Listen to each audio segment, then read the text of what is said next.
Honourable Speaker, I present the budget for 24-25. Introduction.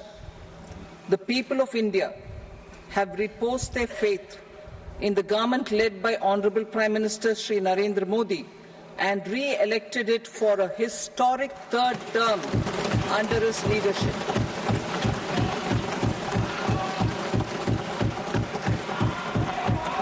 We are grateful for their support, faith, and trust in our policies. We are determined to ensure that all Indians, regardless of religion, caste, gender, and age, make substantial progress in realizing their life goals and aspirations. Global context. The global economy, while performing better than expected, is still in the grip of policy uncertainties. Elevated asset prices, political uncertainties, and shipping disruptions continue to pose significant downside risks for growth and upside risks to inflation. In this context, India's economic growth continues to be the shining exception and will remain so in the years ahead.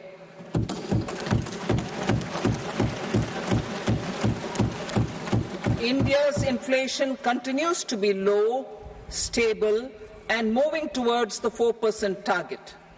Core inflation, that is non-food and non-fuel, currently is 3.1%.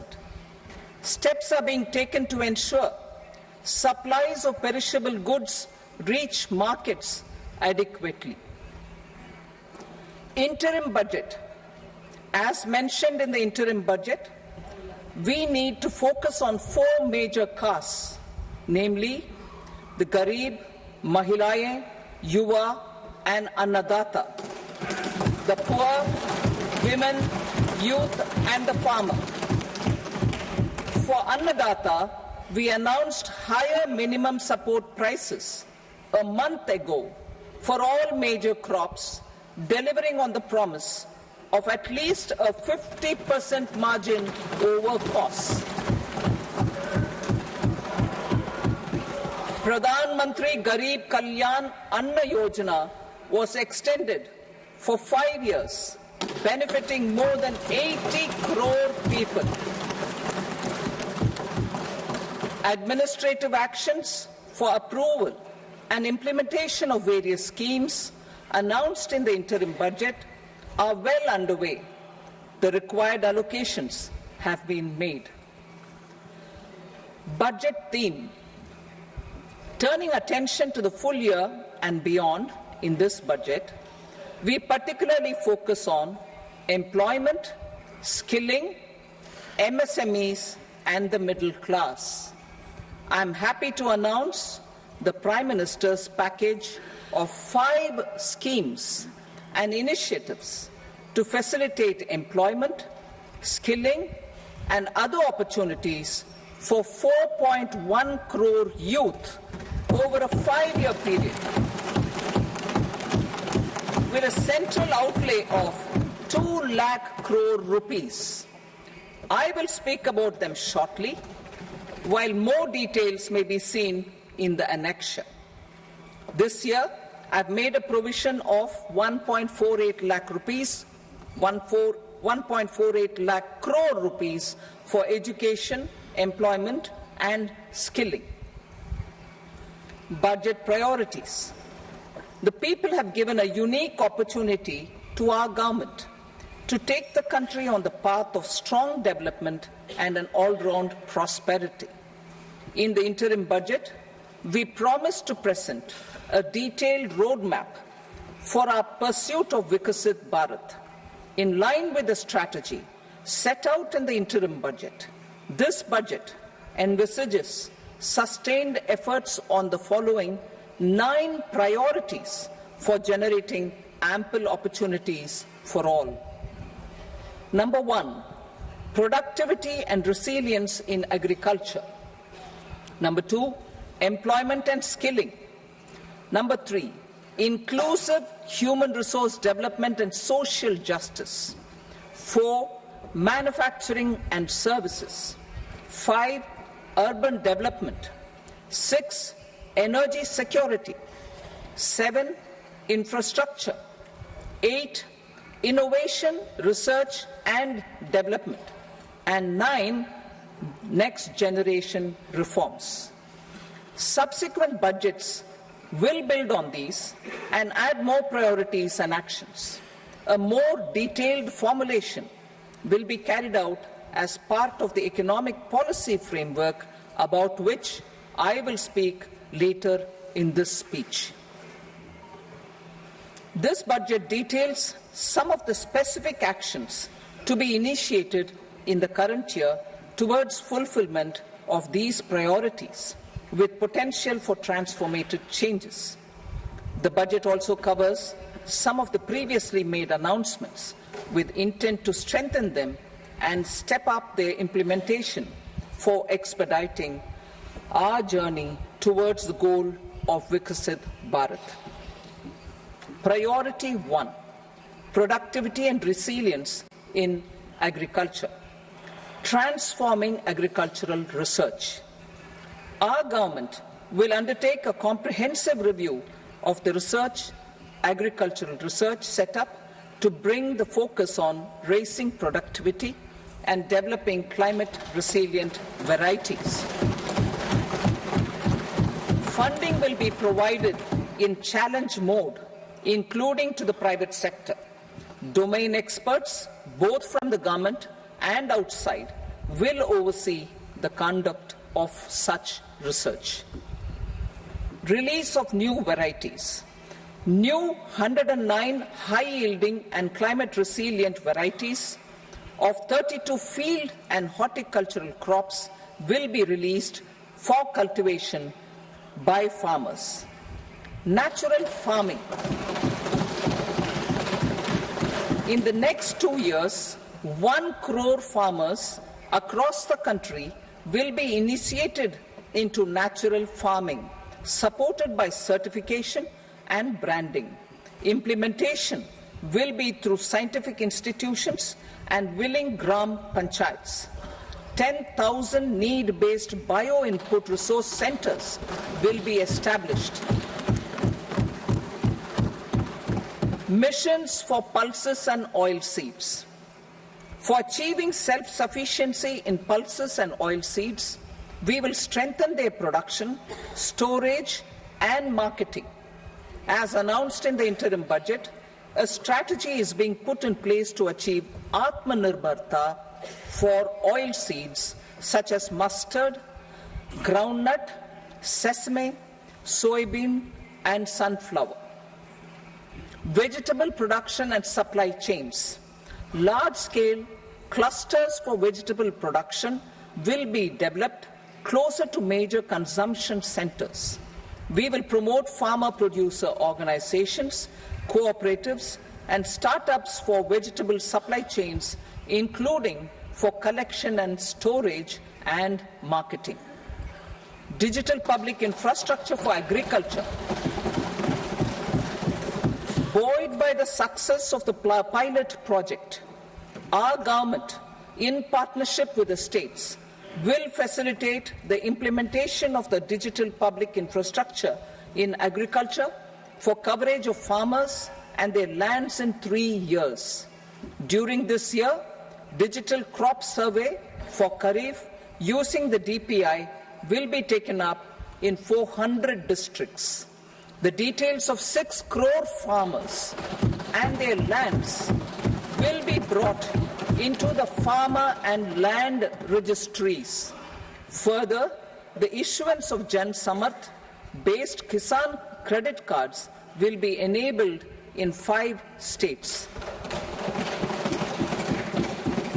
Shrimp production and export. Financial support for setting up a network of nucleus breeding centers for shrimp brood stocks will be provided. Financing for shrimp farming, processing and export will be facilitated through NABARD. national cooperation policy. Our government will bring out a national cooperation policy for systematic, orderly and all-round development of the cooperative sector, fast-tracking growth of rural economy and generation of employment opportunities on a large scale will be the policy goal. This year, I have made a provision of 1.52 lakh crore rupees for agriculture and allied sectors.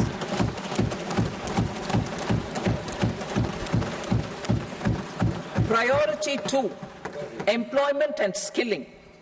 Employment-linked incentive. Our government will implement following 3 schemes for employment-linked incentive as part of the Prime Minister's package. These will be based on enrollment in the EPFO and focus on recognition of first-time employees and support to employees and employers. Scheme A, first-timers. This scheme will provide 1 month wage to all persons newly entering the workforce in all formal sectors.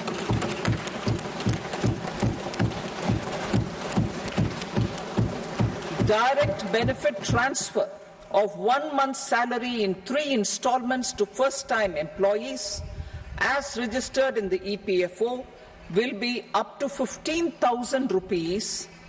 The eligibility limit will be a salary of 1 lakh per month. The scheme is expected to benefit 210 lakh youths.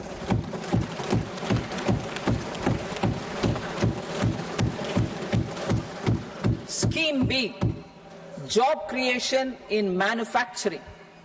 This scheme will incentivize additional employment in the manufacturing sector linked to the employment of first-time employees. An incentive will be provided at specified scale directly both to the employee and the employer with respect to the EPFO contribution in the first 4 years of employment. The scheme is expected to benefit 30 lakh youth entering employment and their employers.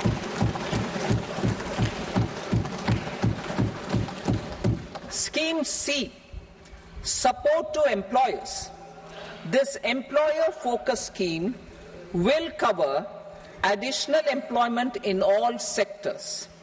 All additional employment within a salary of 1 lakh rupee per month will be counted. The government will reimburse to employers up to 3,000 rupees per month for 2 years towards the EPFO contribution for each additional employee. The scheme is expected to incentivize additional employment of 50 lakh persons.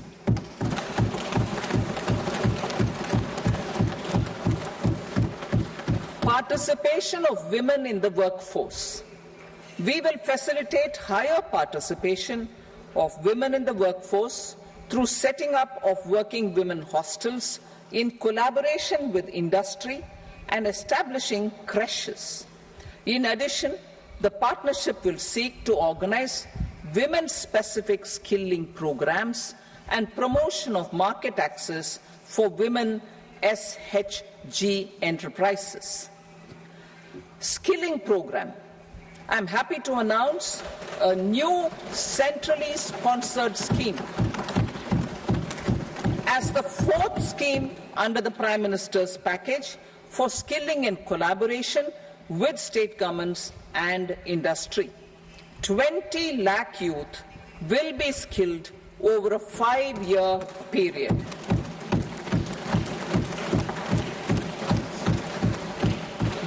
Thousand industrial training institutes will be upgraded in hub and spoke arrangements with outcome orientation. Course content and design will be aligned to the skill needs of industry, and new courses will be introduced for emerging needs. Skilling loans. The model skill loan scheme will be revised to facilitate loans up to 7.5 lakh rupees with a guarantee from a government-promoted fund. This measure is expected to help 25,000 students every year.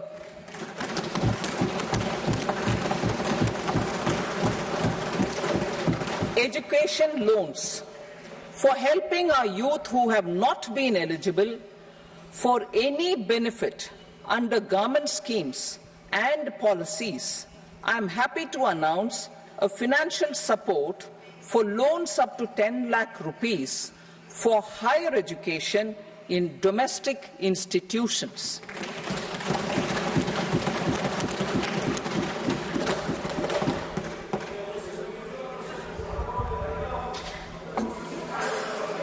E-vouchers for this purpose. E-vouchers for this purpose will be given directly to 1 lakh students every year for annual interest subvention of 3% of the loan amount. Priority 3, inclusive human resource development and social justice, saturation approach. Our government is committed to all-round, all-pervasive and all-inclusive development of people, particularly farmers, youth, women and the poor.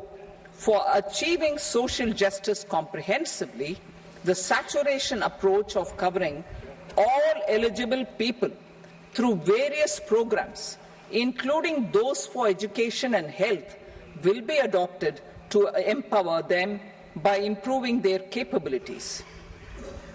Implementation of schemes meant for supporting economic activities by craftsmen, artisans, self-help groups, scheduled caste, scheduled tribe, and women entrepreneurs and street vendors such as the PM Vishwakarma, PM Swanidhi, National Livelihood Missions, and Stand Up India will be stepped up. Purvodaya. The states in the eastern part of the country are rich in endowments and have strong cultural traditions. We will formulate a plan, Purvodaya, for the all-round development of the eastern region of the country, covering Bihar, Jharkhand, West Bengal, Odisha, and Andhra Pradesh. This will cover human resource development, infrastructure, and generation of economic opportunities to make the region an engine to attain Vikasit Bharat. On the Amritsar-Kolkata Industrial Corridor, we will support development of an industrial node at Gaya. This corridor will catalyze industrial development of the eastern region. The industrial node at Gaya will also be a good model for developing our ancient centers of cultural importance into future centers of modern economy. This model shall showcase Vikas B, Virasat B in our growth trajectory. We will also support development of road connectivity projects, namely 1. Patna-Purnia Expressway, 2. Buxar-Bhagalpur Expressway, 3. Bodh Gaya, Rajgir, Vaishali and Darbhanga spurs, and 4. Additional 2-lane bridge over River Ganga at Buxar at a total cost of 26,000 crore rupees.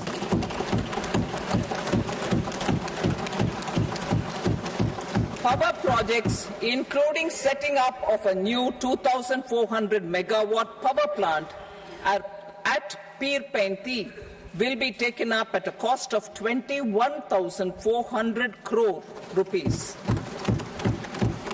New airports, medical colleges, and sports infrastructure in Bihar will be constructed. An additional allocation to support capital investments will be provided. The requests of Bihar government for external assistance from multilateral development banks will be expedited.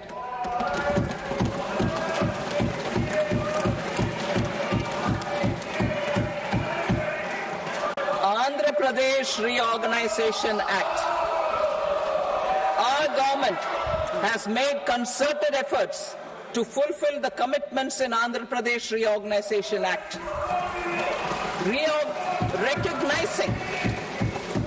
Recognizing the state's need for the capital, recognizing the state's need for a capital, we will facilitate special financial support through multilateral development agencies. In the current financial year, 15,000 crore rupees will be arranged with additional amounts in future years.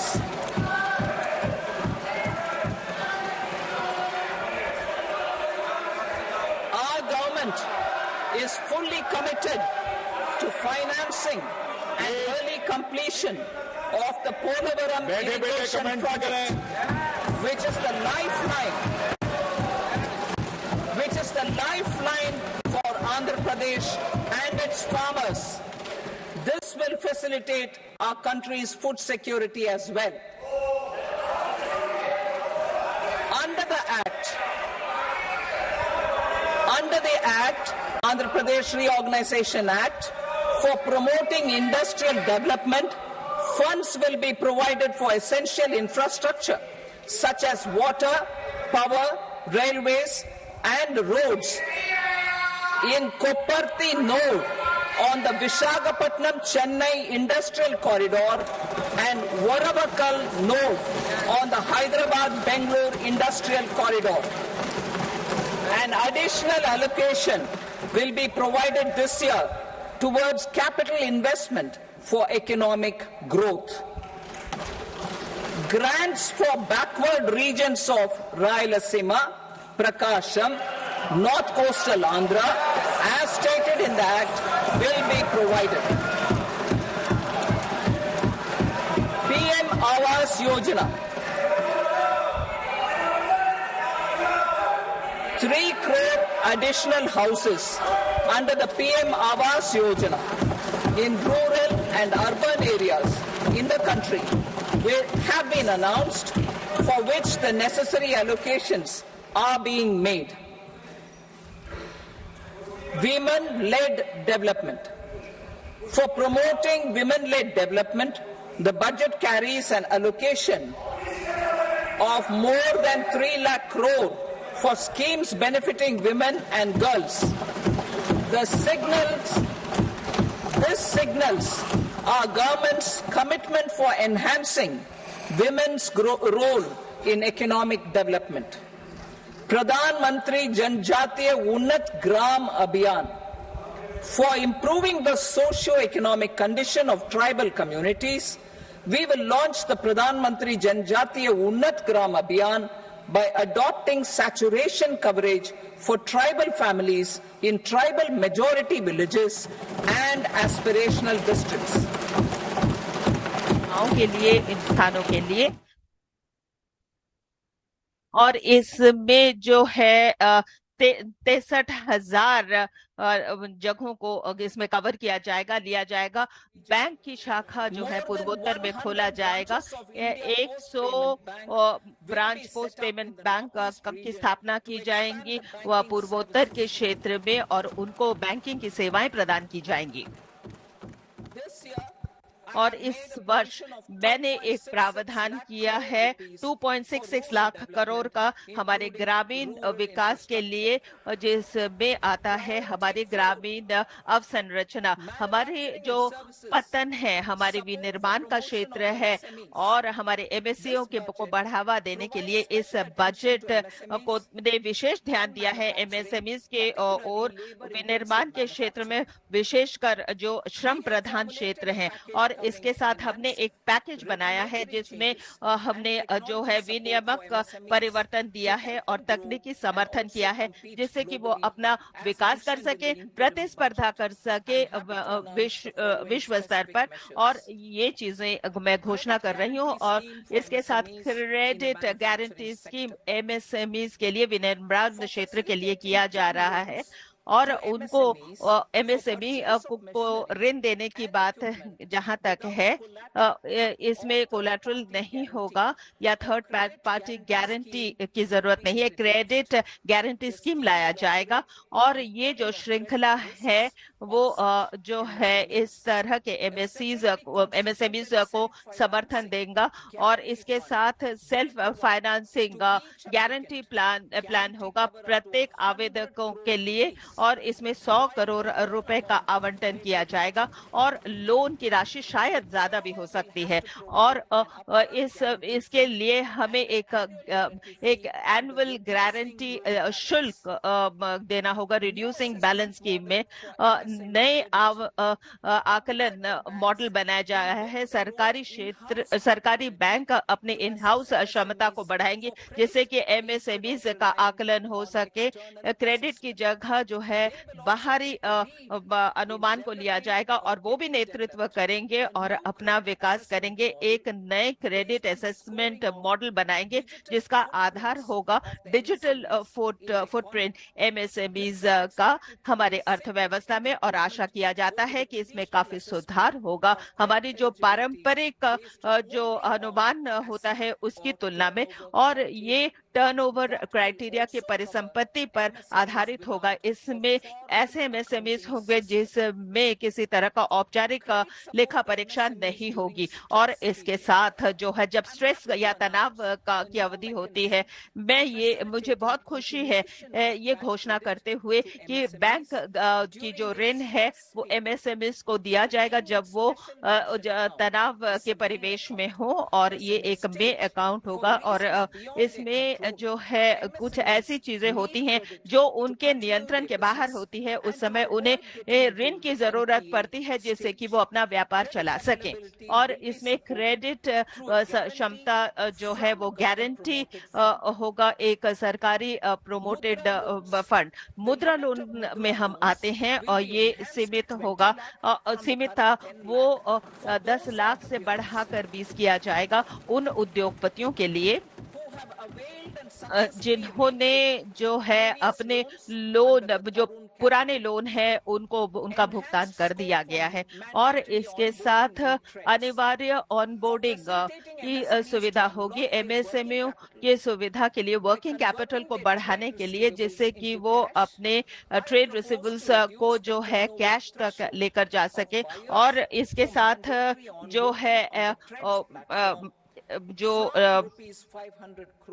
और 500 करोड़ से 250 करोड़ रुपए इसे किया जाएगा। और इस उपाय से 22 और सीपीएससी आ जाएंगे और 7,000 और कंपनी इस मंच पर जुड़ जाएंगे।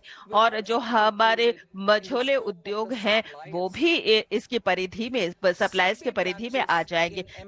सिद्धि ब्रांचेस जो एमएसएमई क्षेत्र में बनेगा, सिद्धि जो है नए शाखा बनाएंगी जिससे कि वो अपना क्षेत्र बढ़ा सके और सभी जो प्रमुख एमएसएमई क्लस्टर्स हैं उनको सुविधा प्रदान कर सके और उनको सीधे रूप से ऋण दे सके।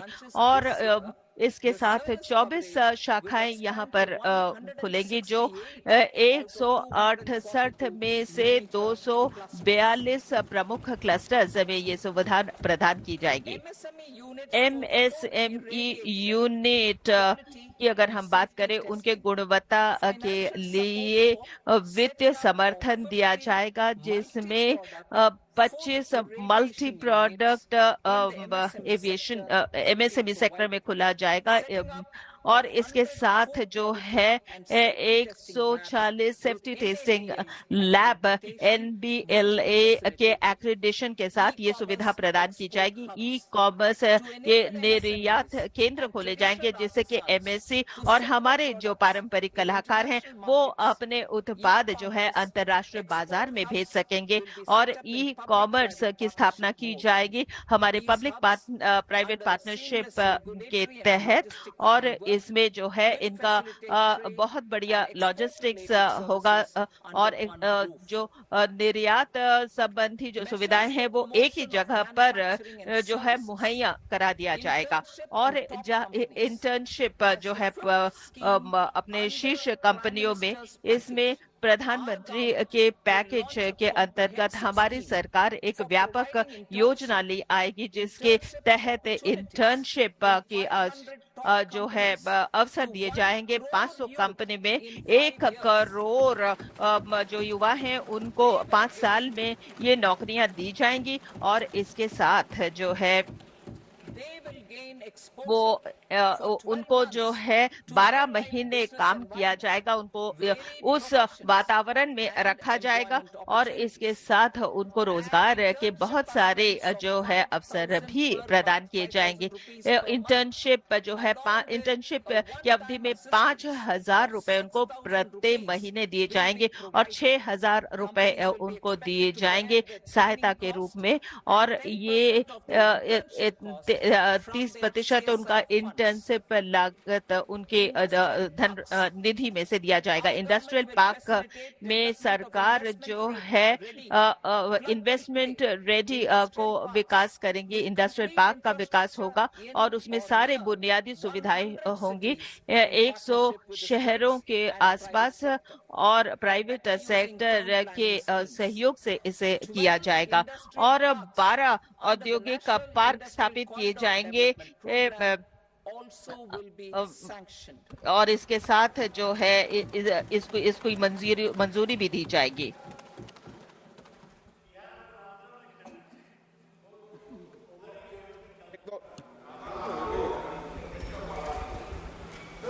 वेजी भाई को नो प्लीज बैठिए।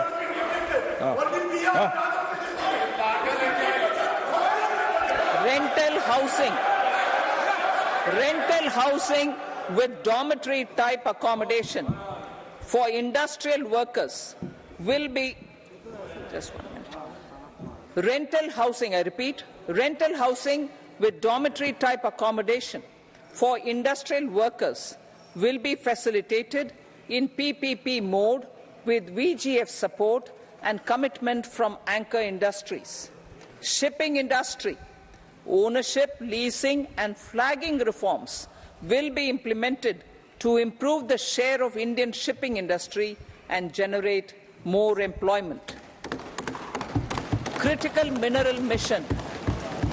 We will set up a critical mineral mission for domestic production, recycling of critical minerals and overseas acquisition of critical mineral assets.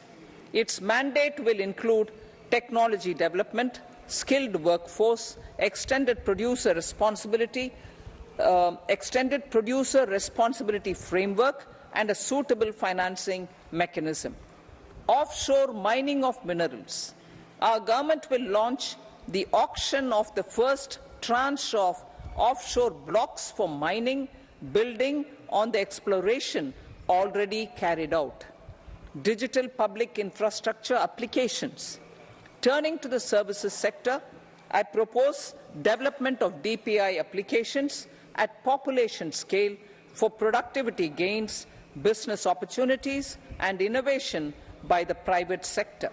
These are planned in the areas of credit, e-commerce, education, health, law and justice, logistics, MSME service delivery, and urban governance.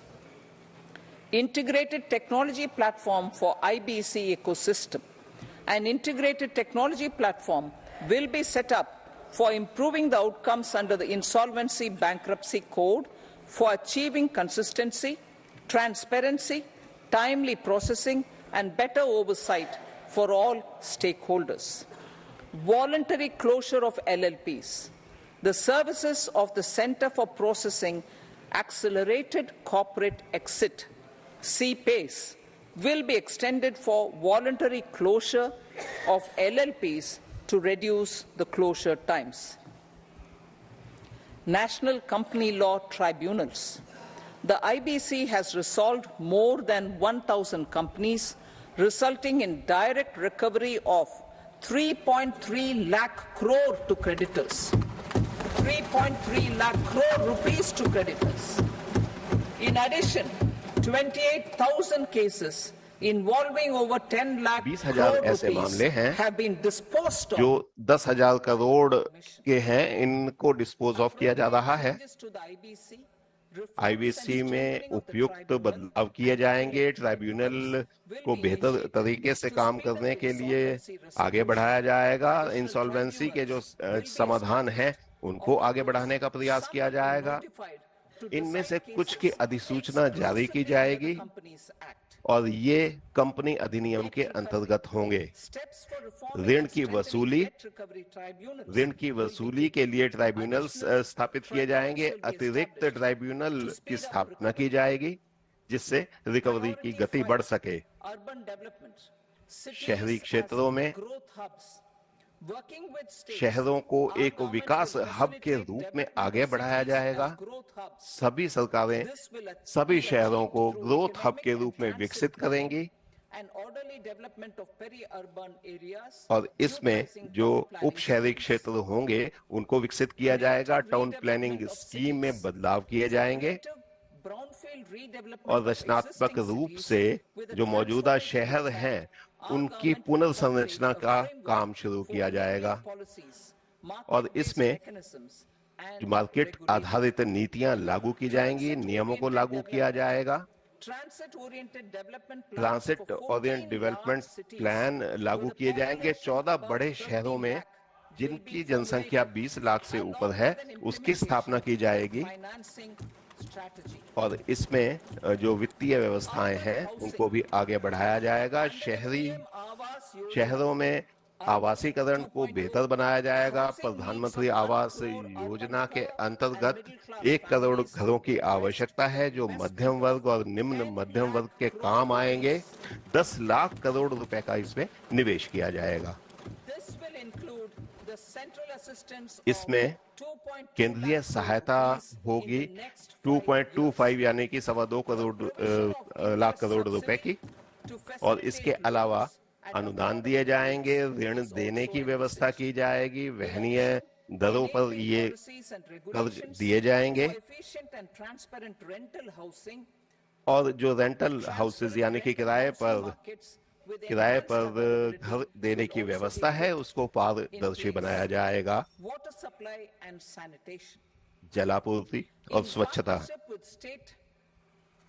राज्य सरकारों के साथ मिलकर और बैंकों के साथ मिलकर हम इसकी व्यवस्था करेंगे।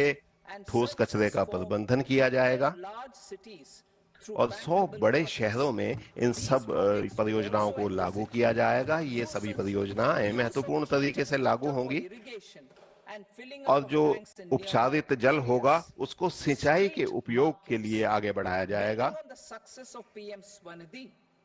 पीएम स्वनिधि की सफलता के बाद, इस योजना की सफलता के बाद जो स्ट्रीट वेंडर हैं उनकी व्यवस्थाओं को आगे बढ़ाया जाएगा। प्रति वर्ष अगले 5 साल तक इसको विस्तारित किया गया है और 100 साप्ताहिक हाट बनाए जाएंगे चुने हुए शहरों में। स्टैंप ड्यूटी का जहां तक सवाल है, इस समय ज्यादा स्टैंप ड्यूटी लग रही है ताकि सभी के लिए हम व्यवस्था करेंगे कि इस तरह की दरें जो है व्यवस्थित हो सके और महिलाओं द्वारा हासिल की जाने वाली या उनके द्वारा खरीदी जाने वाली संपत्ति पर कम टैक्स लगेगा। ये सब चीजें शहरी विकास योजना के अंतर्गत आएंगी। ऊर्जा परिवर्तन के लिए भी अंतरिम बजट में मैंने व्यवस्था की थी। उसमें और ज्यादा आर्थिक विकास को आगे बढ़ाने की बात थी accessibility, और इसमें वहनीयता, सुलभता we will bring out a को policy document प्राथमिकता दी गई on थी। appropriate हम energy transition pathways सही that ऊर्जा balances the प्रणाली imperatives के of लिए हम employment, कई बातों को growth आगे लाने and का प्रयास करेंगे। environmental रोजगार की sustainability. व्यवस्था की जाएगी, पर्यावरण को PM सुरक्षित रखा जाएगा। सूर्य घर मुफ्त बिजली योजना, पीएम सूर्य घर PM मुफ्त बिजली सूर्य घर योजना, मुफ्त बिजली योजना, in line with the announcement in the interim जैसी कि budget, घोषणा अंतरिम बजट में की गई थी। in line with the announcement in the interim budget, और अंतरिम बजट में आप समझ सकते हैं, पीएम सूर्य घर मुफ्त बिजली योजना की व्यवस्था की गई थी, जिसमें घरों की छतों पर सौर ऊर्जा उपकरण लगाने की व्यवस्था थी। और इसके साथ साथ 1 करोड़ जो है घरों को 300 यूनिट तक की बिजली मुफ्त में दी जाएगी। और इस स्कीम को, इस योजना को शानदार रिस्पॉन्स मिला है। इसके लिए लाखों रजिस्ट्रेशन जो कराए गए हैं, 14 लाख आवेदन हमें प्राप्त हुए हैं। पंप स्टोरेज नीति, ये पंप स्टोरेज परियोजनाओं के लिए इसकी व्यवस्था की गई है। बिजली के भंडारण के लिए और इन सब बातों को आगे बढ़ाने के लिए इन सब व्यवस्थाओं को आगे बढ़ाने का प्रयास किया गया है। और ऊर्जा को सम्मिश्रित रूप से आगे बढ़ाया जा रहा है। और जितने भी न्यूक्लियर रिएक्टर हैं, उनको भी आगे बढ़ाने का प्रयास किया जा रहा है।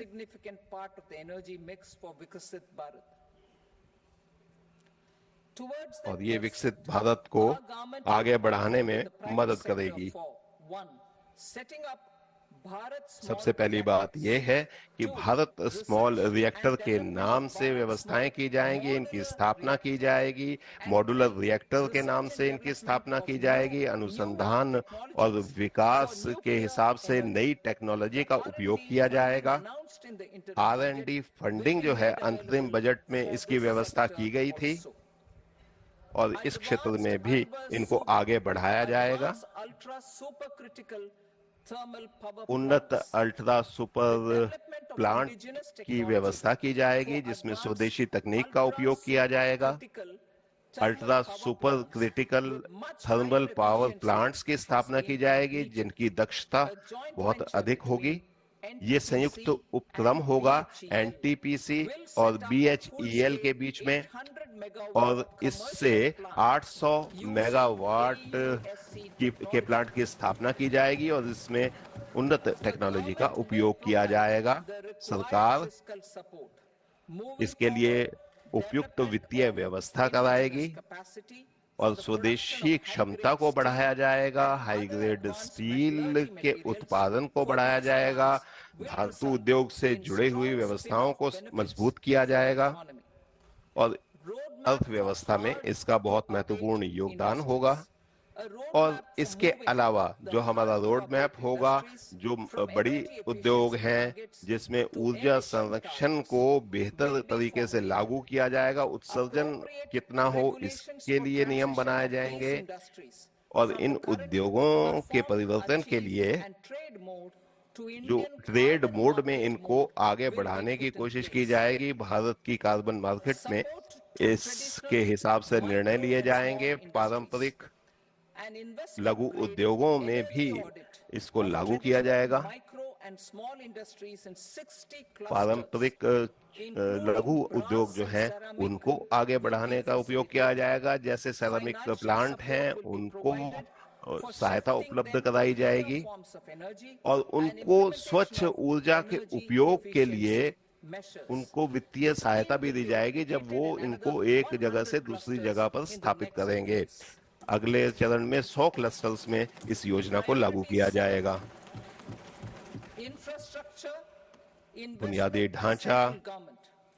बुनियादी ढांचे में केंद्रीय सरकार महत्वपूर्ण तरीके से निवेश करेगी और पहले भी केंद्र सरकार ने इसमें निवेश किया है। और इसके शक्तिशाली प्रभाव अर्थव्यवस्था के ऊपर पड़ेंगे और इसमें मजबूत वित्तीय व्यवस्थाएं लागू की जाएंगी। और इसमें अन्य प्राथमिकताओं के साथ वित्तीय व्यवस्था भी लागू की जाएगी। इस साल 11,11,111 करोड़ रुपए की व्यवस्था हमने की है। ये पूंजीगत व्यय के लिए होगा और ये जीडीपी का 4.3% होगा। इस तरह के बुनियादी ढांचों को समर्थन करें और प्राथमिकता के आधार पर इसे किया जाए। 1.5 लाख करोड़ रुपए का प्रावधान किया जाए इसके लिए और ऋण का प्रावधान किया गया है। और इसके साथ जो है राज्यों के समर्थन की हमें जरूरत है। हम अगर निजी निवेश की बात करें अवसंरचना के क्षेत्र में, और जो निजी क्षेत्र को और अधिक प्रोत्साहित किया जाएगा और उनको सशक्त नीतियां उनके लिए बनाई जाएंगी। और इसके साथ जो है इसको हम और विकसित करेंगे। प्रधानमंत्री ग्राम सड़क योजना फेज 4 का PMGSY का उसका शुभारंभ किया जाएगा, जिससे कि जो है 25,000 हमारे जो ग्रामीण बसावट हैं उनको जो है सुविधा प्रदान किया जाए और उनकी जो जनसंख्या की वृद्धि है उसको भी ध्यान में रखा जाएगा इसमें। और हम सिंचाई और जो है बाढ़ को से दूर रखने की बात करें तो बिहार जैसे आपको पता है कि वहां पर बहुत अधिक जो है बाढ़ के प्रकोप में रहता है। और हम जो है नेपाल की तरफ से जो हमारे बाढ़ नियंत्रण का काम है उस पर हमें अभी काम करना है। हमारे सिंचाई की परियोजनाएं हैं वो वित्तीय समर्थन देगी ऐसे परियोजनाओं को जो 11,500 करोड़ रुपए का आवंटन इसमें दिया जाएगा। जैसे कि हमारे कोसी नीची लिंक और 20 अन्य जो है चलायमान जो योजना है जो जिसमें है बराजर और हमारे जो नदी हैं उनके प्रदूषण को दूर करने के लिए इसके साथ जो है निरीक्षण किया जा रहा है, सर्वेक्षण किया जा रहा है और अधिक सिंचाई परियोजनाओं को इसमें लिया जाएगा और इसको विकसित किया जाएगा। और इसके साथ जैसे कि आपको मालूम है कि ब्रह्मपुत्र नदी के प्रकोप से आसाम में बहुत अधिक बाढ़ आती है और हम उनकी सहायता करेंगे और फ्लड या बाढ़ के प्रबंधन के लिए और अधिक परियोजनाओं का विकास किया जाएगा।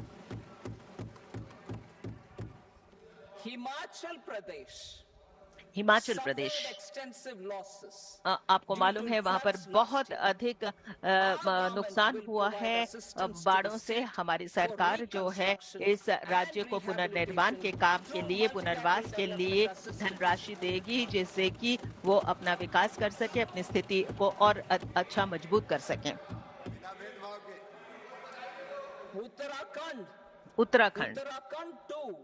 उत्तराखंड ने भी जो है बादल फटने से और भूस्खलन से उनको बहुत अधिक नुकसान हुआ है। सरकार उनको मदद करेगी।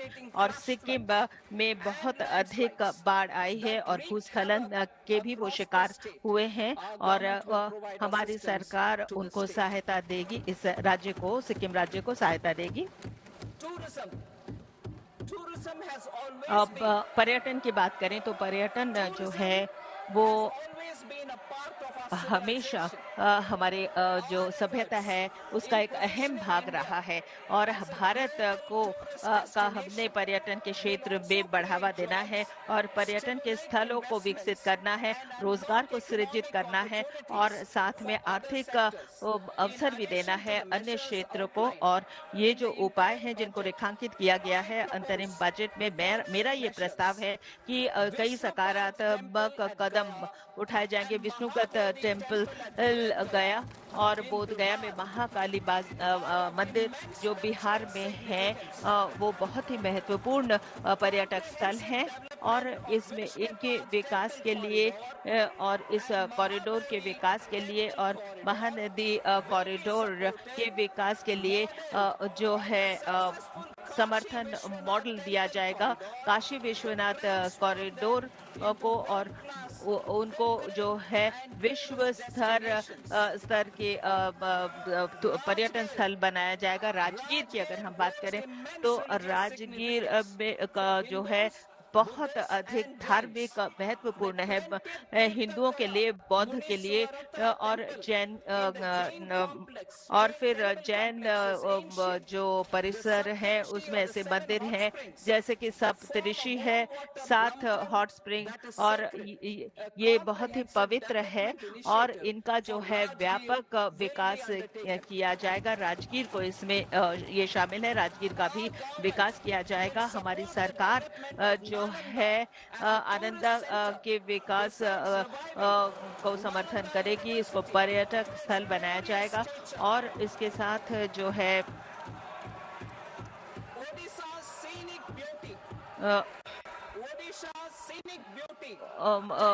उड़ीसा और क्रैप स्पेशल वाइल्ड लाइफ जो सैंक्चुरी है, और जो इनकी जो बीचेस हैं ये बहुत बड़े पर्यटक स्थल है। हमारी सरकार इनको विकसित करेगी, सहायता देगी उनके विकास, उड़ीसा के विकास के लिए।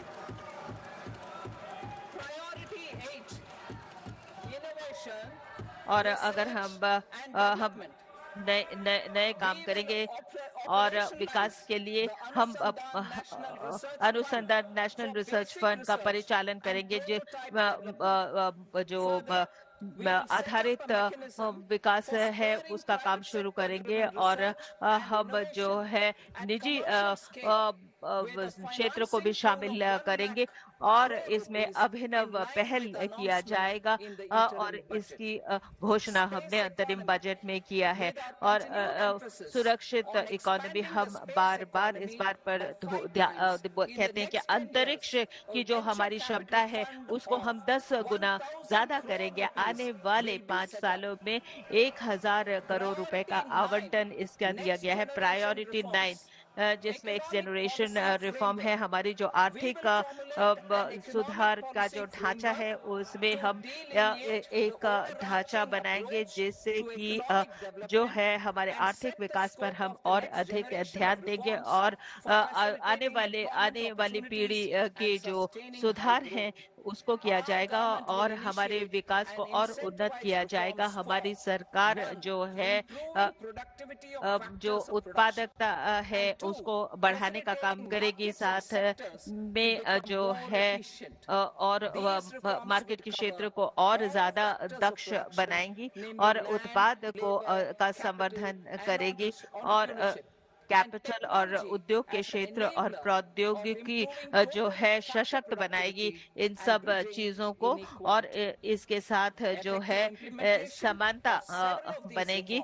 और ये जो सुधार है वो उसमें राज्य और हमारे केंद्र को एक साथ मिलकर काम करना है और प्रतिस्पर्धा के लिए हमें जो है जल्दी इन सुधारों को कार्यान्वित करने के लिए हमें जो है इस पर ध्यान देना होगा और राज्य के साथ काम करना है और इस तरह के सुधार हमें करना है जिससे कि हम इसमें सफल हो सकें। वो जो भूमि संबंधित सुधार है हमारे शहरी क्षेत्र में, उसमें जो है भूमि प्रशासन होगा और उसमें योजना की बात आएगी और उसके साथ हमारे जो बायलॉज बनाया जाएगा, अर्बन प्लानिंग किया जाएगा और इनको प्रोत्साहित किया जाएगा जिससे कि आने वाले सालों में इसे पूरा किया जाए और इसके लिए वित्तीय समर्थन दिया जाएगा। और जो हमारे ग्रामीण कार्यवाही है उसमें आएगा कि हमें जो है भूमि की पहचान करने का काम होगा और जो है इसके साथ जो है डिजिटलाइजेशन करना होगा, इनका मानचित्रण करना होगा, सर्वेक्षण का काम करना होगा और इसके साथ जो स्वामित्व का काम करना होगा और इसके साथ जो है किसानों का पंजीकरण की जरूरत होगी। इससे जो है जो ऋण का प्रवाह है वो और सुगम बन सकेगा। और हमारे जो शहरी कार्यवाही है, जो लैंड रिकॉर्ड होंगे हमारे शहरी क्षेत्र में, उसे उसका डिजिटलाइजेशन किया होगा डीजी मैपिंग के द्वारा। और इसके साथ जो है इनका अपडेटिंग या उन्नयन किया जाएगा। और उसके इससे जो है हमारे वित्तीय स्थिति और बेहतर बनेगी हमारे जो शहरी स्थानीय क्षेत्रों का। और इसके साथ हमारे श्रम है उनको सेवाएं दी जाएंगी। हमारी सरकार जो है बहुत सारी सेवाएं जो है श्रमिकों को देंगी, उनको उनको कुशलता के रास्ते उनको और कुशल बनाएगी, उनको रोजगार प्रदान किया जाएगा। ई श्रम पोर्टल के साथ दूसरे पोर्टल को जोड़कर एक वन स्टॉप सोल्यूशन या एक जगह समाधान मिलेगा, क्योंकि जो श्रम बाजार है वो तीव्र गति से परिवर्तित हो रहा है। और इसके साथ जो है एक ऐसा तंत्र होना चाहिए जिसमें जो नौकरियां ढूंढ रहे हैं उनको हम सुविधा प्रदान कर सके, और इनको और अधिक कुशल बनाने का हम करेंगे। समाधान पोर्टल, श्रम और समाधान पोर्टल, ये इसको जो है दोबारा नए सिरे से इसको तैयार किया जाएगा और इसमें एजेंसी और जो व्यापार है उनको जोड़ा जाएगा। जो उद्योग के सुधार है वो किया जाएगा, रणनीतिक सुधार किया जाएगा, और वित्तीय सुधार वित्तीय आवश्यकताओं को पूरा करने के लिए हमारी एक दृष्टि होनी चाहिए और रणनीतिक दस्तावेज होना चाहिए, जिससे कि हम क्षमता संवर्धन कर सकें और कुशलता को बना सकें। इससे आने वाले 5 साल की कार्य सूची बनेगी और सरकार को मार्गदर्शन मिलेगा, विनियामक को मिलेगा, और हमारे जो बाजार में सहभागी हैं उनको सुविधा मिलेगी। जलवायु वित्त पोषण के लिए हम जो है हमारे जो कैपिटल फॉर क्लाइमेट एडेप्टेशन और मिटिगेशन से सरकार हमारे जो जलवायु संबंधी जो वचनबद्धता है उसको हम पूरा कर सकेंगे। अलग अलग कैपिटल स्ट्रक्चर, उसमें हमें जो है कानूनी प्रावधान करना होगा जिससे कि एक बहुत मजबूत मोड बन सके, और जो है हमारे हवाई जहाज और हमारी जो जहाज रानी है उनको जो है एक वेरिएबल कंपनी स्ट्रक्चर के अंतर्गत आना लगा होगा। और ओवरसीज इन्वेस्टमेंट की अगर हम बात करें, और नियम विनियम जो एफडीआई के हैं उसको और अधिक सरल किया जाएगा। और इसके साथ जो है इनका हम प्रायोरिटाइजेशन या प्राथमिकता की बात करेंगे। हमारी जो भारतीय मुद्रा है वो बाहर भी चले, इसका हम काम करेंगे। और इस and guardians for minors will be started. On attaining the age of majority, the plan can be converted seamlessly into a normal NPS account. Use of technology. We have successfully used technology for improving productivity and bridging inequality in our economy during the past 10 years. Public investment in digital infrastructure and innovations by the private sector have helped in improving access of all citizens, particularly the common people, to market resources, education, health and services. We will step up adoption of technology towards digitalization of the economy. Ease of doing business. For enhancing ease of doing business, we are already working on the Jan Vishwas Bill 2.0. Further, states will be incentivized for implementation of the business reforms, action plans, and digitalization. Data and statistics. For improving data governance, collection, processing and management of data and statistics, different sectoral databases, including those established under the Digital India Mission, will be utilized with active use of technology tools. New pension scheme. The committee to review the NPS has made considerable progress in its work. I'm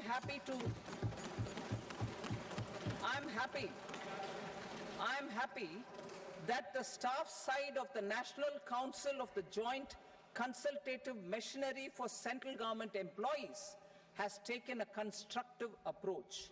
A solution will be evolved which addresses the relevant issues while maintaining fiscal prudence to protect the common citizens. Budget estimates for 24-25. For the year 24-25, total receipts other than borrowings and the total expenditure are estimated at 32.07 lakh crore rupees. 32.07 lakh crore रुपए है और 48.02 लाख करोड़ रुपए की व्यवस्था इसमें की गई है और साथ ही साथ 28.03 लाख करोड़ का जो वित्तीय व्यवस्था है 4.9% वित्तीय घाटे का अनुमान इसमें लगाया गया है और बाजार से लिए जाने वाले ऋण की व्यवस्था है जो सिक्योरिटीज के माध्यम से व्यक्त की गई है वो 14.01 लाख करोड़ के आसपास है और ये दोनों जो है ये 2023-24 से कम है। जो वित्तीय व्यवस्था का रास्ता है इसको हम प्रेरणादायक मानते हैं क्योंकि इसने अर्थव्यवस्था में बहुत मदद की है। अगले साल इसके 4.5% होने की संभावना है। 2026 से लेके 27 से जो वित्तीय घाटा होगा प्रति वर्ष कम होगा और केंद्र सरकार का ऋण कम होता जाएगा और ये जीडीपी के प्रतिशत को भी कम करेगा। और हम इस भाग बी में जाते हैं बजट के। प्रत्यक्ष करों का जहां तक सवाल है हम जीएसटी से इसकी शुरुआत करेंगे। आपने देखा होगा कि आम आदमी पर टैक्स का बोझ कम हुआ है और राजस्व बढ़ा है, राज्य सरकारों का भी केंद्र सरकार का भी। इसको व्यापक प्रतिशत के हिसाब से हमने आगे बढ़ाने का फैसला किया है। जीएसटी का और आसानीकरण करने का फैसला हमने किया है और जितने भी क्षेत्र बचे हैं उन पर भी हम विचार कर रहे हैं। कस्टम ड्यूटी के लिए जो मेरा प्रस्ताव है वो घरेलू उत्पादन को आगे बढ़ाने को लक्ष्य में लेकर लगाई गई है और इसका आसानीकरण किया गया है आम आदमी के फायदे के लिए, उपभोक्ताओं के बने रहने के लिए इसकी व्यवस्था की गई है। इसके लिए हमने कस्टम ड्यूटी के शुल्क दरें कम की हैं और मैं आपको समग्र रूप से अगले 6 महीनों में हम इसको और ज्यादा इसका आसानीकरण करने का प्रयास करेंगे और विवादों की संख्या को कम करेंगे। अब हम आपको क्षेत्र अनुसार कस्टम ड्यूटी के बारे में बताते हैं। दवाइयां और दवाइयों से या चिकित्सा क्षेत्र से जुड़े हुए उपकरणों के लिए, खासतौर से कैंसर मरीजों के लिए हम कस्टम ड्यूटी को पूरी तरह मुक्त करते हैं। इस पर कोई कस्टम ड्यूटी नहीं लगाई जाएगी जो कैंसर से जुड़े हुए उपकरण या दवाइयां होंगी। मेरा ये भी प्रस्ताव है कि बीसीडी में जो एक्सरे ट्यूब में काम आती हैं और जो मेडिकल एक्सरे मशीन में काम आती हैं और जो कचरे निपटान की व्यवस्था में काम आती हैं उनको जो है घरेलू मशीनों के अनुसार उनमें बदलाव लाया जाएगा। मोबाइल और उससे जुड़े हुए हिस्से आप समझ सकते हैं कि 3 गुना हमारा घरेलू उत्पादन बढ़ा है मोबाइल फोनों का पिछले 6 सालों में। भारतीय मोबाइल इंडस्ट्री अब काफी परिपक्व हो चुकी है। उपभोक्ताओं के हित में मैं बीसीडी को, मोबाइल फोन पर जो बीसीडी लगती है उसको कम करने का प्रस्ताव रखती हूँ। 15% यह कम होगी।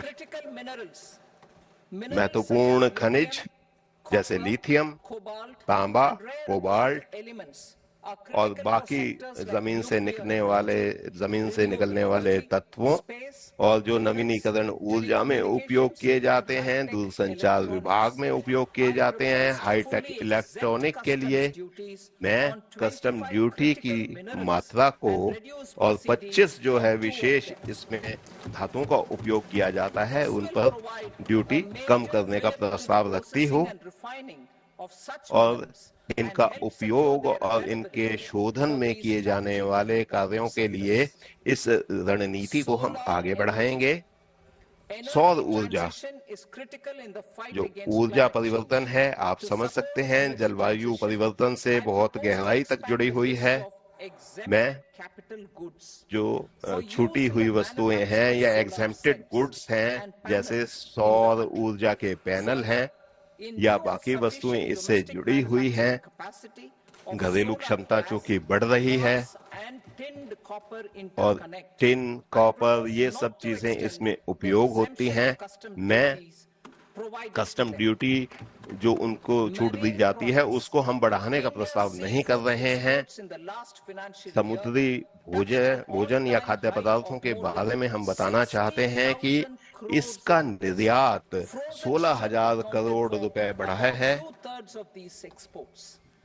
और आप समझ सकते हैं हमारे पास 6 बंदरगाह हैं जहां से इनका निर्यात किया जाता है।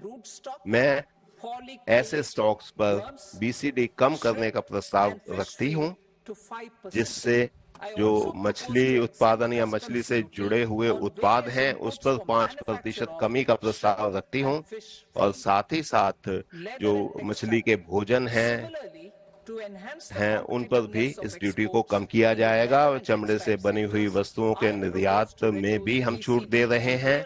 हम निश्चित रूप से डक और गूज से बने हुए जो हमारे मटेरियल हैं या जितने भी सामान हैं उन पर भी हम ड्यूटी कम करने का प्रस्ताव कर रहे हैं। जितने भी चमड़े से बनी हुई वस्तुएं हैं जो निर्यात होंगे उन पर यह लागू होगी और हम शुल्क को कम करने के लिए बीसीडी को भी कम करेंगे। Methylene diphenyl diisocyanate NDI और स्पेंडेक्स यार्न के उत्पादन पर भी हम 5% तक की छूट देंगे।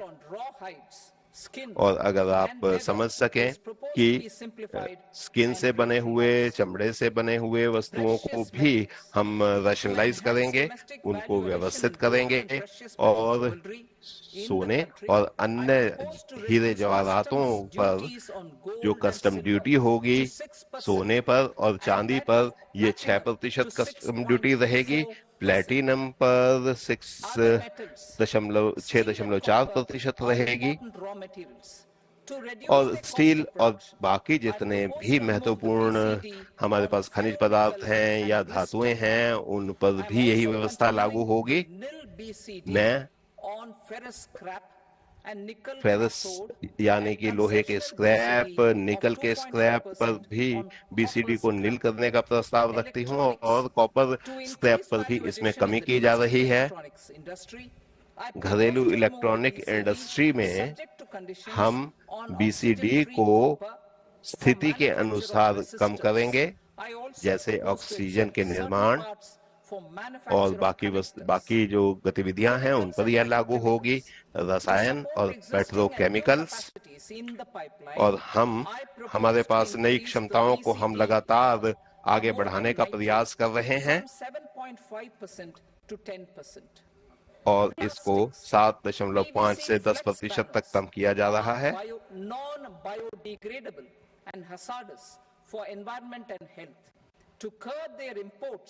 I propose to raise the BCD on them from 10 to 25%.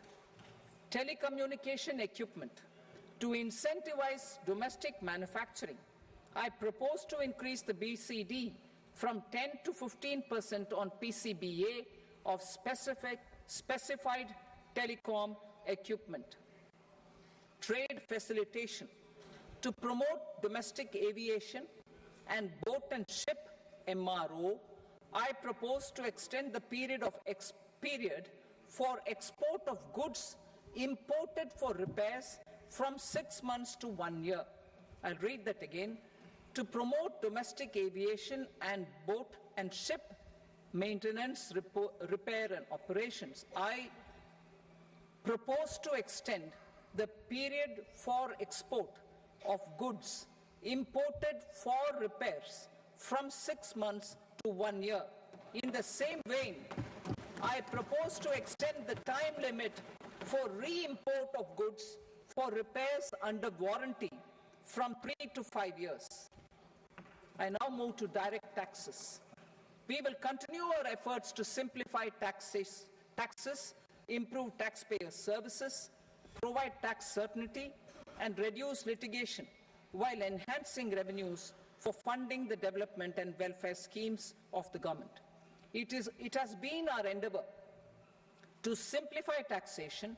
We have taken a number of measures in the last few years. हमने पिछले कुछ वर्षों में बहुत सारे कदम उठाए हैं जिससे कि हम करों का सरलीकरण करें और जिसमें कॉर्पोरेट टैक्स और हमारे पर्सनल इनकम टैक्स पर बहुत अच्छे कदम उठाए गए हैं। 58% कॉर्पोरेट टैक्स जो है वो सरलीकरण करों के माध्यम से आया है। 2022-23 के अनुसार अब जो आंकड़े हमारे पास उपलब्ध हैं पिछले वित्तीय वर्षों का 2/3 पर्सनल इनकम टैक्स रेजिम में उसका उपयोग किया गया है और इनकम टैक्स अधिनियम का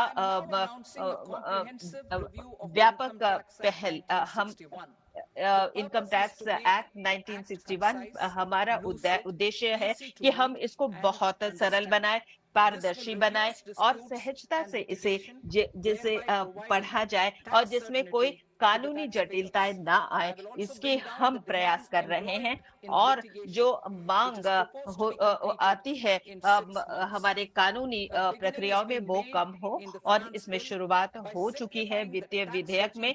और हमने जो है चैरिटी का जो टैक्स रेजिम है उसको कम किया है, सरलीकरण किया है और इसके साथ कैपिटल गेन टैक्सेशन में भी हमने काफी सुधार किया है।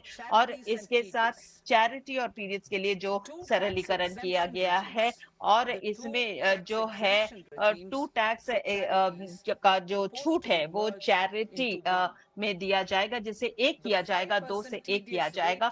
5% जो TDS दिया जाता है उसका भी विलय किया जा रहा है। और इसके साथ जब दोबारा इसको खरीदा जाता है उसको जो है उस पर जो कर लगता है उसे हटा दिया गया है। और इसके साथ जो है 1% से 0% इसे किया गया है। इसके साथ जो PCS का जो क्रेडिट है वो TDS में दिया जाएगा जो वेतन पर से घटाया जाएगा। इसके साथ जो विलंब होता है TDS के भुगतान में उसे कम किया जाएगा और इसको जो है हम उचित ध्यान देंगे। और इसके साथ जो है एक स्टैंडर्ड ऑपरेटिंग प्रोसीजर में शुरू करूंगी TDS में जो त्रुटियां आती हैं जिससे कि इसका सरलीकरण हो और कंपाउंडिंग मार्गदर्शन दिया जाए। और हमारे रीअसेसमेंट के सरलीकरण के लिए मैं प्रस्ताव करती हूं कि इसे दोबारा खोला जाए, दोबारा इसका आकलन किया जाए। यहाँ पर जो आकलन है उसको दोबारा खोला जा सकता है 3 साल के बाद भी और असेसमेंट ईयर के अंत से यदि जो है आय 50 लाख या उससे ऊपर हो। और इसके साथ जो है 5 साल तक इसकी अंतिम अवधि रहेगी असेसमेंट ईयर से और यहाँ पर एक समय सीमा 6 साल की दी जाएगी। और इसके साथ जो है विद्यमान अभी जो है वो 10 साल का है और इससे जो है टैक्स कर की अनियमितताएं या विवाद जो है वो खत्म होगा। और हमारे जो कैपिटल गेन्स है उसका सरलीकरण, कैपिटल गेन्स या पूंजीगत जो कर है उसको पूरी तरह से सरलीकरण किया गया है। शॉर्ट टर्म गेन कुछ वित्तीय परिसंपत्तियों पर वो आकर्षित करेगा 20% और जबकि और जो परिसंपत्तियां है वो जो है अभी जो लागू है कर वही उसमें रहेगा और सभी जो है वित्तीय संपत्तियां परिसंपत्तियां होंगी उस वो 12% का कर होगा। और जो हमारे मध्यम और निचले वर्ग में जो लोग रहते हैं, मैं प्रस्ताव करती हूँ कि जो सीमा है छूट की कैपिटल गेन का कुछ वित्तीय परिसंपत्तियों का वो 1.25 लाख रुपए प्रति वर्ष किया जाना चाहिए।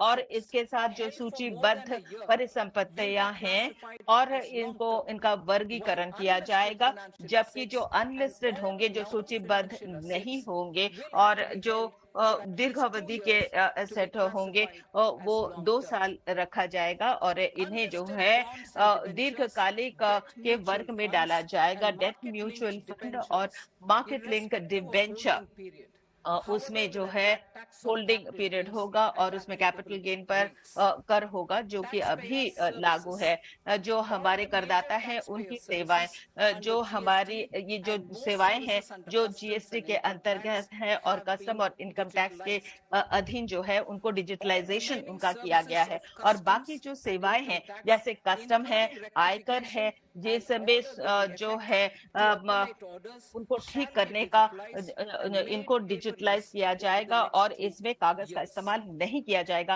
आने वाले 2 वर्षों में। और इसमें जो अपील किया जाता है, कानूनी कार्यवाही होती है। हम चाहते हैं कि जो अपील किया जाता है उसमें विलंब ना किया जाए, जल्दी से जल्दी इनका निपटान किया जाए। और ये हम इस पर पूरा ध्यान देंगे जिससे कि जो लंबित चीजें हैं उसको पूरी तरह से उनका निपटान हो। और इसके साथ जो है लोग ऐसे अपील को पर ध्यान दें और इसके साथ क्योंकि इनका जो है व्यापक कर प्रभाव होता है और जो अपील या फिर जो विवाद जो लंबित हैं, रिवॉर्ड से विश्वास स्कीम की मैं बात करती हूँ 2024, मैं प्रस्ताव करती हूँ कि जो वित्तीय सीमाएं हैं, जो डायरेक्ट टैक्स एक्सरसाइज और सेवा कर है टैक्स ट्राइब्यूनल में, हाई कोर्ट में, सुप्रीम कोर्ट में वो 50 लाख हो, 2 करोड़ रुपए हो और 5 करोड़ हो।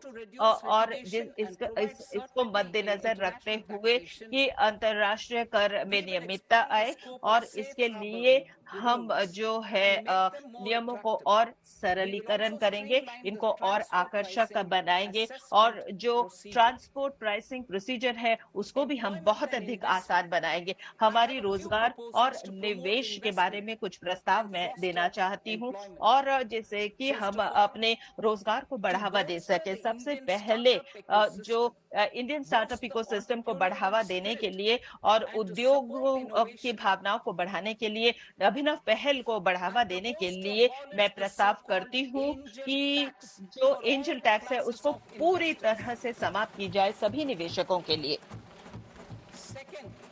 दूसरा, बहुत सारी क्षमताएं हैं हम पर्यटक के क्षेत्र में और इसको बढ़ावा देने के लिए जो लोगों को रोजगार देती है, इसमें फॉरेन शिपिंग कंपनी जो डोमेस्टिक क्रूजेज का इस्तेमाल कर रही है उसके कर को भी हम ध्यान में रखेंगे। और तीसरा जो मेरा प्रस्ताव है वो ये, आप भारत अग्रणी है डायमंड कटिंग या हीरे के काटने को, जिसमें बहुत सारे कुशल श्रमिक काम करते हैं और इसके विकास और क्षमता देने के लिए हम जो है फॉरेन माइनिंग कंपनी जो कि रॉ डायमंड देश में बेच रहे हैं उस पर ध्यान देंगे और विदेशी निवेश को आकर्षित करने के लिए जो कॉर्पोरेट टैक्स रेट है फॉरेन कंपनियों को पर वो 40 से 35% का प्रस्ताव है और जो टैक्स बेस है उसको और गहन करने के लिए कुछ प्रस्ताव मेरे पास हैं। और सबसे पहले मैं ये कहना चाहूंगी कि जो सिक्योरिटी टैक्सेशन है हमारे भविष्य के विकल्प के लिए उसे बढ़ाया जाएगा 0.22 और 0.1% किया जाएगा। और जो है इक्विटी में हम जो है टैक्स रसीद बाईबैक ऑफ शेयर्स में लगाया जाएगा और अन्य प्रस्ताव जो मेरे हैं वो है कि जो सामाजिक सुरक्षा को और अधिक अच्छा करने के लिए हम ये प्रस्ताव करते हैं कि इससे जो 10 से 14% जो है बढ़ाया जाए। उसके साथ इस व्यय को कम करने के लिए 14% वेतन के लिए प्राइवेट सेक्टर और के लिए और पब्लिक सेक्टर बैंक और अंडरटेकिंग में ये कहा गया है कि नया टैक्स रेजिम जो है वो कार्यान्वित की जाए। जो लोग बहुराष्ट्रीय कंपनी में काम करते हैं वो जो है सामाजिक सुरक्षा योजना में निवेश करें और इसके साथ इस तरह के छोटे छोटे जो फॉरेन एसेट्स है जिसका रिपोर्ट नहीं किया जाता है वो काले धन के अधिनियम के अंतर्गत आएगा। अगर मूवेबल एसेट के बारे में जो 20 लाख रुपए तक है, यदि इसके बारे में आपने जो है दर्ज इसे नहीं कराया है, नहीं बताया है, तो इनको सजा दी जाएगी। और इसके साथ जो है इक्वलाइजेशन 2% का और टैक्स का जो लाभ है उसे बढ़ाना कुछ निकाय जो IFSC हैं, और इसके साथ जो है बेनामी और जो इसमें जैसे कि बेनामी ट्रांजैक्शन 1988 का हम ले सकें, और इसके साथ व्यक्तिगत आयकर की हम बात करें तो इसकी जो दर है, 2 घोषणाएं मुझे करनी है इसके बारे में। जो नए टैक्स रेजिम का जिन्होंने विकल्प चुना है, पहला जो है स्टैंडर्ड डिडक्शन जो वेतन भोगी हैं उसे बढ़ाया जाएगा 30,000 से 75,000 यानी 30,000 से 75,000 किया जाएगा। और ठीक इसी प्रकार से और जो फैमिली पेंशन है, जो पेंशन भोगी है वो बढ़ाया जाएगा 15,000 से 25,000 से किया जाएगा। और इससे जो है बहुत सारे पेंशन भोगियों को और जो पेंशन लेते हैं उनको इसका बहुत लाभ मिलेगा।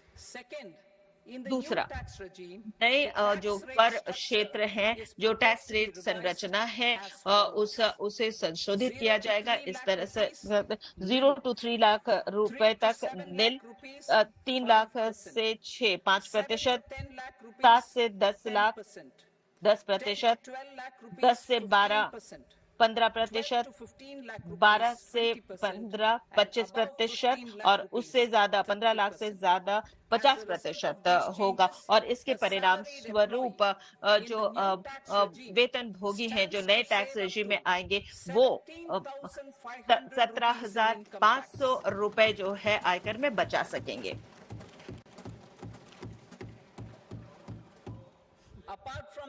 इसके अलावा मैं कुछ और परिवर्तन करने जा रही हूं इस परिशिष्टि में, और इन प्रस्तावों के परिणाम स्वरूप 30 राजस्व 27,000 का राजस्व, इसका मतलब 29,000 करोड़ सीधा कर में, और इनको जो है पूरी तरह से माफ किया जाएगा। और 30,000 करोड़ रुपए का राजस्व जो है अतिरिक्त रूप से इसका जो है मोबिलाइजेशन किया जाएगा। उसका मतलब 7,000 करोड़ वार्षिक रूप से बचाएगा। अध्यक्ष महोदय, इसके साथ जो है मैं इस बजट को इस महती सभा के सामने पेश करती हूँ, रखती हूँ।